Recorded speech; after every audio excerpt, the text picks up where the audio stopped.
এক গ্রামে থাকত 12 বছরের এক ছেলে, নাম তামিম। সে খুবই কৌতূহলী আর সাহসী ছিল। একদিন গ্রামের পাশের বড় জঙ্গলে একটা আলো চকচক করতে দেখে সে চুপি চুপি সেখানে চলে গেল। জঙ্গলের গভীরে গিয়ে সে দেখে একটা পুরানো কুঁড়েঘর, আর ঘরের ভেতর বসে আছে এক বুড়ি মহিলা, যার চোখ লাল, চুল সাদা আর হাসিটা অদ্ভুত। সে ছিল ভয়ঙ্কর এক ডাইনি। ডাইনি বলল, তুমি আমার জাদুকরি গাছের পাতা চুরি করেছ, এখন তোমাকে শাস্তি পেতে হবে। তামিম ভয় পেলেও সাহস হারালো না। সে বলল, আমি কিছু চুরি করিনি, যদি সত্য প্রমাণ করতে পারি তুমি আমাকে ছেড়ে দেবে।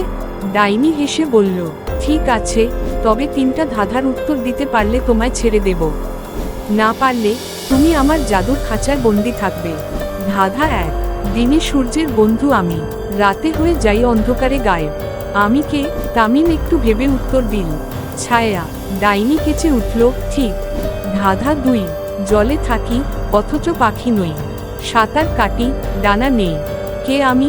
তামিম হেসে বলল, মাছ। ডাইনির চোখ জ্বলজ্বল করল। ধাঁধা 3, নেই হাত পা মুখ, তবু কথা বলে সব সময়, কে আমি? তামিম চিন্তা করে বলল, ঘড়ি। এইবার ডাইনি রেগে উঠল, তুমি 3টেই ঠিক বলেছ, আমার জাদু ব্যর্থ হলো। তামিম তখন বলল, আমি সত্যিই কিছু চুরি করিনি, তুমি অন্য কাউকে সন্দেহ করেছ। ডাইনি চুপ করে রইল। হঠাৎ তার চোখ থেকে জল পড়ে গেল। আমি এতদিন ভুল করছিলাম, কেউ আমাকে ভালোভাবে কথা বলেনি, তুমি করলে। তুমি চলে যাও।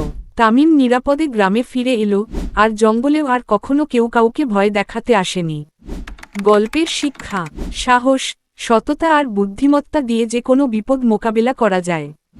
আর দয়া ও সহানুভূতি, এমনকি এক ডাইনিকেও বদলে দিতে পারে।